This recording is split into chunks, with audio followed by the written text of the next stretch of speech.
Crossroads Media.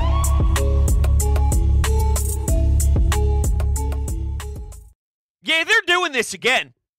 The Phillies are absolutely 1,000% bringing us on this ride again. I don't know why it has to look this way. Quite frankly, I wish it wasn't, because I can't take this damage that happens to my mental health and my physical health every single year because of this team. Can you please just dominate normally and for a long period of time where I know that you're electric and I know that you're talented and I know that you're going to be legitimately competing at the end of the season and into the fall? Don't I just deserve that as a fan to know we're great? Instead of, why do they constantly play horrendous fundamental baseball? Why do they suck with runners in scoring position? They turn the page. They are back. This is the series I needed to see to fully convince me to strap up. All right, make sure the seatbelt's on because they're about to take off. They have 12 straight road wins. They just made Tampa look awful. They looked like a horrendous baseball team, and the Phillies answered in so many different ways. This wasn't just a simple series. There was some adversity hit. Game 2, Taijuan Walker is giving the Rays constant leads, but you battled, and then he settled into the point where he went 7 innings strong. There's no way in hell after inning 2 or inning 3 you thought Taijuan Walker would last as long as he did, but he settled down, and your offense clicked insanely. You get stopped with multi-hits. The dude's tearing the cover off the ball. All right, you get yourself JT Real Muto logging in a nice effort. Alec Boehm logging in a beauty of a day. I mean, it's just the way that you were able to settle yourself in as the starter while your offense clicked. When was the last time we saw both of those occur on the same night? Just doesn't happen that way so far this year, but it's about to. I know it is. I know it is. I know it is. I know it is. I know that it is.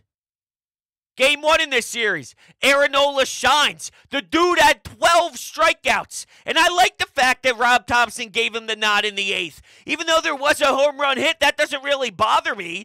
I think the message is extremely important from the top dog in Topper, and it was great. 7 1/3. He was killing Tampa.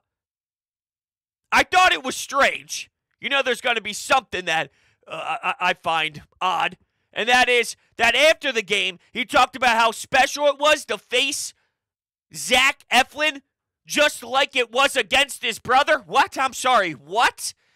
The San Diego Padres, the Philadelphia Phillies, they met in the postseason. You're telling me playing blood, actually competing against your blood brother, felt just as intense and just as awesome inside as Zach Eflin? All right, if you use that as your motivation, fine.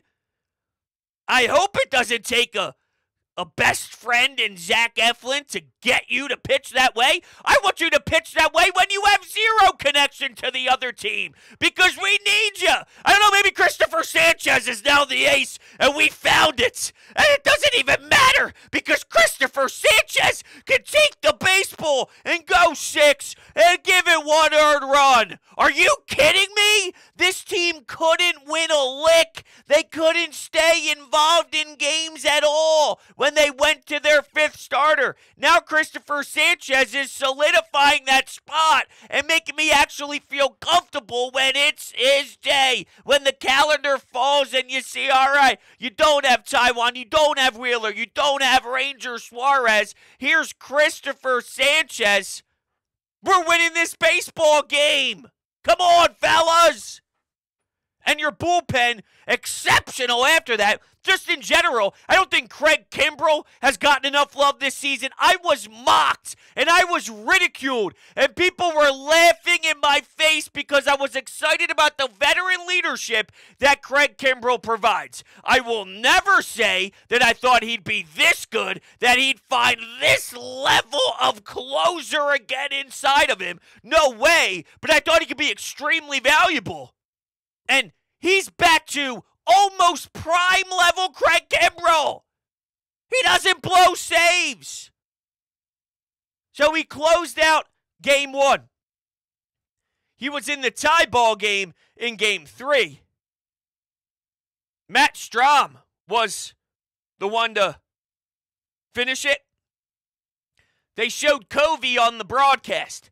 If Dylan Covey went into that game, I would have punched my television into 6 pieces. I would have rather had Rob Thompson try and finish the game. Seriously, I would have had him close. Rob Thompson, get the ball. Start warming up. Get loose. I don't know the last time you threw long toss or you did anything. But we need you here, guy. I was going to say kid. I feel like that's a very baseball thing to say. Oh, here we go here, kid. Yep, kid. Here we go. Yep. Here we go, kid. Well, I can't say that to Topper. Here we go, guy. We need you. Not Covey, but Strahm. The team defense. Boom. One-handed grabs the ground ball, fires it down the first base. Bryson Stott defensively, too. What the hell is going on with this team? I'll tell you. They're doing it to us again. Let it be known. Don't fight the fight. I fought the fight to this point. I knew at some point the true colors would be here. They're going to go into Miami and make a big splash. No pun intended. But you could feel the way they feel, no? There's something in the air. There's something about the way that we all have a deep understanding because we've seen it before. See, last year, it did come out of nowhere, but there's more knowledge now. There's a different connection. Oh, think of it this way. Let's say you have a child, and that child shit their pants. And your job is to clean it up. But when they do it for the first time, and you're trying to figure out why the baby's crying, you burp them, you feed them, oh, what's going on here? Oh, it's that. Let's say you couldn't smell. Oh, it's that. They give you this look. The next time that the baby shits themselves, they give you the same look, and then you know. Don't know how I got that to compare to knowing when the Phillies will make their statement to be a team that doesn't lose and start rallying and I think doing something special within the wild card. I mean, I don't think they're going to be a third-place team anymore. I've completely shifted the narrative. The most impressive part to me is they've been doing this while being around 18 or 19 in the league in home runs. This team was built to smack the baseball around the diamond. Nick Castellanos is doing his job. Bryce, not so much. But I saw Corey Seidman tweet out the numbers before this final game ended. And with Bryce Harper in the lineup. Hold on. Terry Call went lefty-lefty. Man, is that crazy? The Bryce Harper home run drought reached 150 plate appearances. He's hit 268, 367, 323 over that span, but the Phillies are 22-11. That's why also with Kyle Schwarber, yes, he had an 0 for 6 day in Game 2, while everyone seemed to find multiple hits on the box score. But with Kyle Schwarber batting leadoff with this baseball team, they were 22-8. Now it was 21-8. They're now 22-8 since he was moved to that spot.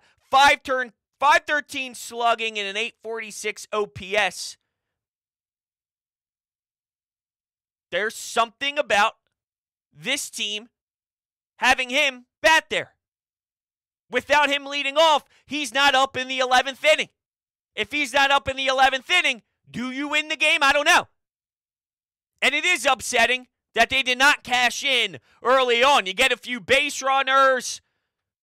You already won the first 2 games in this series. Now you're automatically, right from the rip, putting the Tampa Bay Rays on their heels in their own ballpark, which is not something that they are used to doing. And they're not used to being there.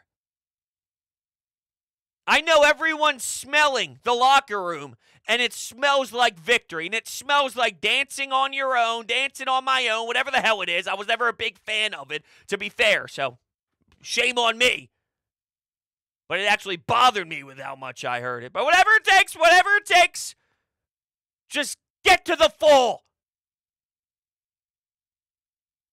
Yes, I'm back. I think they could do something way more than a third wild card spot again. That NL West makes it fascinating. You probably won't catch the Braves, but there's still a tremendous amount of value if they played a rate that's just a tad below the Atlanta Braves or something of that nature. You might not catch them. They're a different beast, and we'll see what happens in the playoffs. I want to see progression, though. They were losing so much away from Citizens Bank Park that the only way for them to climb the ladder was to either win a ridiculous, really irrational level of games at home to counterbalance your poor record when you're not in your home soil, or start winning games when you're in an opposing team's ballpark, will ya? Going to Tampa, man. And look, I mean, you can make the argument once again that it was all about the Phillies fans there. They were louder than anything I've heard. No one's a Tampa Bay Rays fan. They don't actually have a fan base. I heard and saw way more Phillies fans, and they were getting loud. Matt Strahm. Whoo! Jose Alvarado gets out of a pickle. Gets out of a jam. There's something about that. I almost sometimes value the grind part of being on the bump more than the easier day. The easier day, what do you have to worry about? You're in complete control. All eyes are on you.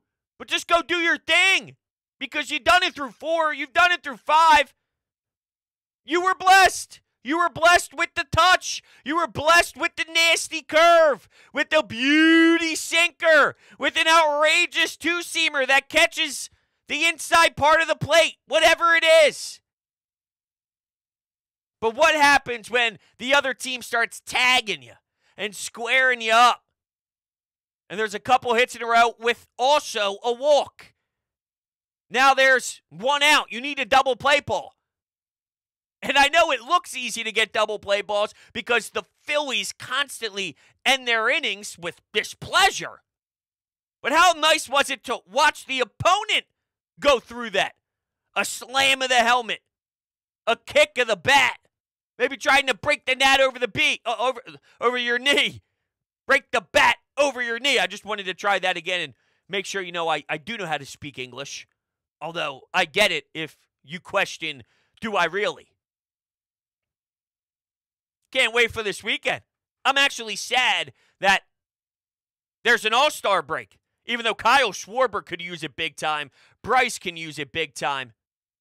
There's a lot. Andrew Painter, after hearing the bad news, maybe it's not as bad as maybe your worst thoughts were when you first saw the fact that he felt just a little displeasure, a little discomfort throwing the baseball. What do they get at the deadline? What do they look for? I think a right-handed bat. I think a right-handed outfield bat. Do they believe in Sanchez? Do they pick up a Noah Syndergaard type for the back end of your rotation like we saw last year? I don't know. And maybe I should just be embracing what they did more so than looking ahead. But it's hard for me not to, no? Because when you see this, you say, what's next? When you see this, you build off of it and look into the recent future and know you're scared when the Phillies pop up. This is the timing that makes you nervous when the Phillies enter your ballpark, no? I wouldn't want to see this team. They have the track record. And they have someone like Kyle Schwarber, who at any given point, with a tiny flick of the wrist, is sending the ball 400 feet. It's 420. It's 440. It's to the third deck. And this could be after 3 strikeouts. I don't like Bryce Harper with no batting gloves. Just want to sprinkle that in. That's bad swag. Bad swag, probably just like this hat I'm rocking today. I don't know what's going on over here. I know now I got ice cream in my hair because I just ate ice cream. Did I have ice cream in my hair? Is that what just happened? I got Cold Stone delivered by Uber Eats. I've recently started to use Uber Eats more, and it was the worst decision of my life because now all I do is order Uber Eats. All Nick Castellanos does. See that little flip there? Could I be more professional? Probably. Definitely. Absolutely. Nick Castellanos just drives in, runs all the time by method of the home run. The cockiness, the arrogance, you feed off of it with Nicky C. Blowing the big bubble, chomping down. Even when he strikes out, it looks cool the way he goes back to the dugout with the buttons undone. I think it's a good look. It's a good look. Anyway, JT, Stott, Bohm in the 8-4 victory. Back and forth. I couldn't settle down at all. I couldn't process it at all. Every time I thought, all right, the Phils, what? Oh, yeah, okay, good response. What? What? Again? You just tied it up. You just did something good. Again. Yet Walker said, hold my beer. Right? Watch what I can do. And go 7. Still hard for me to even comprehend. All right. Let's go Anytime Hotline. Listen to fans who are, I'm assuming, happy. Just like me. This is good. This is solid. Well, I can safely say that I don't have any complaints. And I have no freaking clue how I can say that after watching the Phillies drop that series to the Nationals. Jeez, we just played around with one of the better teams in this game. That just proves that this team can compete at a much higher level than they have been performing at. And I hope they can find their groove soon. I hope Turner and Harper can figure themselves out and figure out what they can do to correct this game. Because if those guys start swinging, this team immediately becomes the most dangerous team in the league. And I kind of dig that. Well, I dig it too, and I guess similar to that horrible comparison I made about seeing something before, so having more knowledge about it, because I watched Castellanos struggle for a full season, in theory, I would agree with you that Trey Turner should be able to make a switch, and I'll get to Bryce Harper in just one moment, but because I'm scarred by Nick, and it just happened not too long ago, this isn't where we need to dive back to the archives and pull up a year from 1982 where something bad happened with a new free agent signing. It was last season. It was so raw, and I think some are still in shock watching Nick now because it's still fresh as a fan knowing that he was that pathetic when he's so much more skilled than the horrible season he had last year. With Trey, I can't just rule it out that he's bad for a whole year until he gets more comfortable. That's what Nick stressed not too long ago when he got interviewed. Was he called his teammates co-workers, which I thought was hysterical, but between the co-workers, his family, the media, never felt like Nick, never felt normal to him. Maybe Trey's going through the same experience. With Bryce, I also have to write this off too, the surgery. With that said, if I told you Bryce Harper would come back as early as he did, and maybe he wouldn't destroy the cover off the ball with home runs, and Kevin Cooney, who works at The Fanatic, put up a piece on the website about his exit velocity, how hard he's hitting the ball. He's hitting it similarly to before the injury. The launch angles are just different. I guess you could say that maybe there's something to do with the speed and the timing with the elbow. Well, if that's the case, then you have to just live with it. And if I told you he'd not hit for power, but maybe finishes the year hitting 280, and he's been higher than that batting average-wise, but if he finishes the year off hitting 280 with not too many home runs, we'd all be very excited for his season, knowing the type of trauma that he had to go through and healing process that he had to go through with the Tommy John. Others will have to be awesome. Derek Hall is going to have to hit home runs lefty-lefty. If Derek Hall, who had to go through his own process to getting back into the bigs, but without him going lefty-lefty homer, maybe you lose 1-0 because you didn't score another run until extras anyway. If there's a home run that happens, now you fall down 1-0 instead of the Rays tying it up 1-1. You need everyone to hold their own. You need everyone to hold their weight. Derek Hall did more than that, really, but that was excellent. So maybe Stott getting back to 300.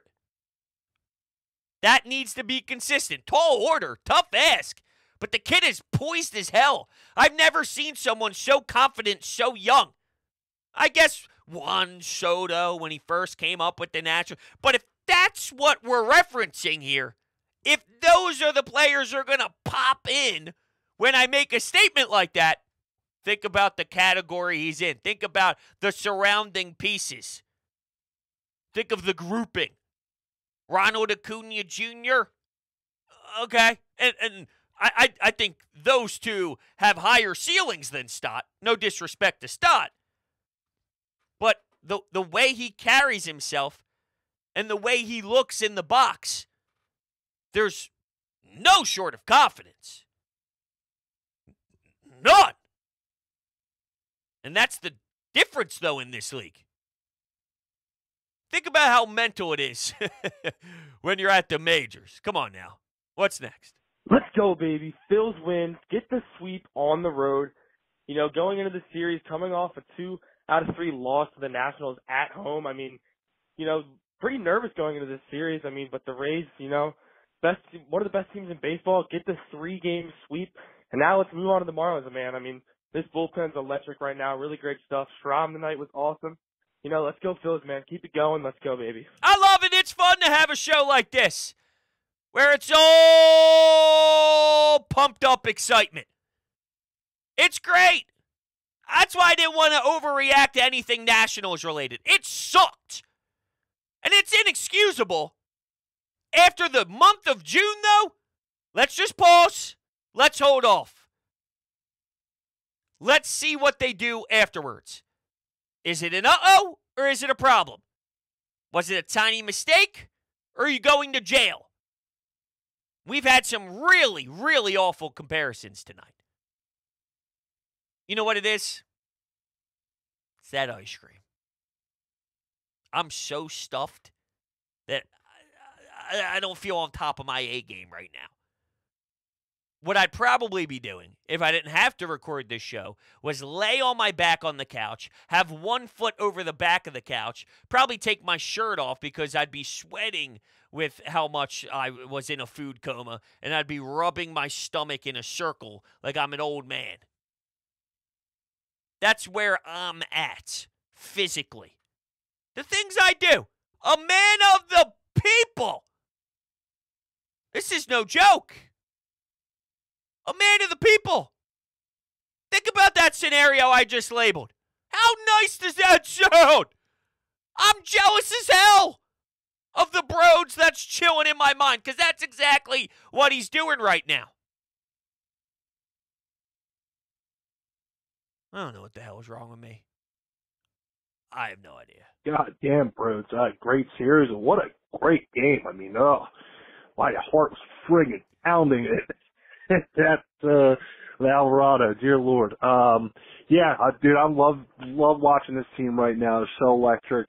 And like you guys were saying on the best show today, there's so much more they can improve. Like, there's so many key parts of this team that could really lock in and do a lot of damage. And I mean, it's incredible to see how well they're playing as it is, and just how high the ceiling still is. It's great. Go Phils. They can be better. Will they be as tragic on the bases? I think that's more of a controllable than getting better defensively.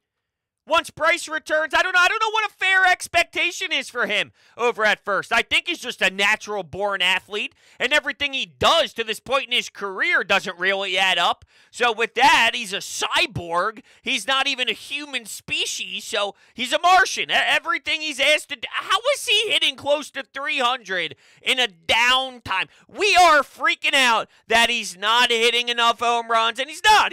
We're right to do that, but we're acting as if he's hitting 230. We're acting as if he's hitting 220, 225, and we're living with it. He's sniffing 300. 300! Oh, man, Bryce is playing awful. He didn't play great with 5 at-bats and not getting any hits in the 3-1 extra innings game. He had 3 Ks, too, if I remember. Yeah. And then his at-bat in the 11th was a pop-up to the third base side. He's looking for answers. But he's looking for answers when he's hitting 293. I'll get the exact number after his 0 for 5. 293. There's so much more for this team to be. You got to get Schwarber off of his feet. You do. I don't know how much you can throw Bryce over at first. It won't be every day. You'll have to ease him back into it, but at least that 1 or 2 where he is on the field, that's 1 second more of Kyle Schwarber getting a second to relax while still having his bat in the order. Some guys don't need to be in the field for their games to be fulfilled, if you will. Bryce needs to play the field. That gets him more active. That gets him enrolled into the style of each night. Kyle, not so much. Kyle's just a big bopper. Get me to the plate. He doesn't need the time in left. He doesn't need the time on his feet. I think Bryce does. Bryce just steps in the box, and it's unnatural to him, even though it shouldn't be with how much time he did need to do this over the last 2 years. But it is very unnatural. I hope that could bleed into him playing strong at first. It's just not his go-to. It hasn't been his go-to. I'm looking for reasons why maybe more life can come to his bat and just seeing ground balls. And even if the ball's hit to the left side now, you're moving on every play. You're asked to go to first base every play to any other ground ball. So the constant flow, the constant movement, does that just get him engaged more? Does he need that to fuel him? I don't know. Go speak to the playoffs. Go speak to the home run that I'll never forget in my entire life. There were 2 of them, actually. I almost fainted. I remember screaming at the top of my lungs in my basement, collapsing to the floor, and my dogs were freaking out upstairs. The one came down to make sure I was all right. The other one is afraid to even go down the steps, so she's rocking back and forth, and she's barking. I can hear the echo bounce off the walls at the bottom of my steps. My wife was watching the game with me, which she doesn't watch every Phillies game with me. She goes upstairs for a half a second to go grab something, and I hear her complaining that she's like, "You gotta be kidding me. I've been down there forever." You can't leave when Bryce Harper's walking up. He was just DHing and did fine. So maybe I'm reaching at nothing. But there's so much for this team to clean up and so much more to be desired. Can you be better on the base pass, not making so many mental mistakes? There's a fine balance between great aggressiveness and stupidity. In this series, I thought they ran the bases way better. They did take some chances. There needs to be more calculation involved and not falling asleep. That's where you get yourself into trouble. I've already seen this, though, about the Rays. Even though they're 57-33, they dropped the series to Seattle. So they lost 2 straight before they saw Philadelphia. I mean, they did take 2 or 3 from Arizona on the road prior. They went 3-3 on a 6-game roadie facing Seattle and Arizona. The Rays were playing so well that people were viewing that as, oh, you caught them at a time where they're vulnerable because they lost 2 or 3 to Seattle right before they took 2 or 3 from Arizona, so they went 500 on a roadie. They split with Kansas City at home before that, so that's still 500. They split with the Orioles. They were playing 500 ball for a little bit of time. They lost 2 or 3 to the Padres. They split a 4-game set with Oakland. Look, you dive deeper, maybe it tells more of a story. I don't know. I'm not taking away anything from the Phillies. I just want that to be known. That's my point on what I just did. None of this makes sense. You made it 30 minutes. Thank you. You're the greatest. If you're listening to this deep, thank you. You're honestly phenomenal human beings. I love you all so much. I'll catch you on the next one.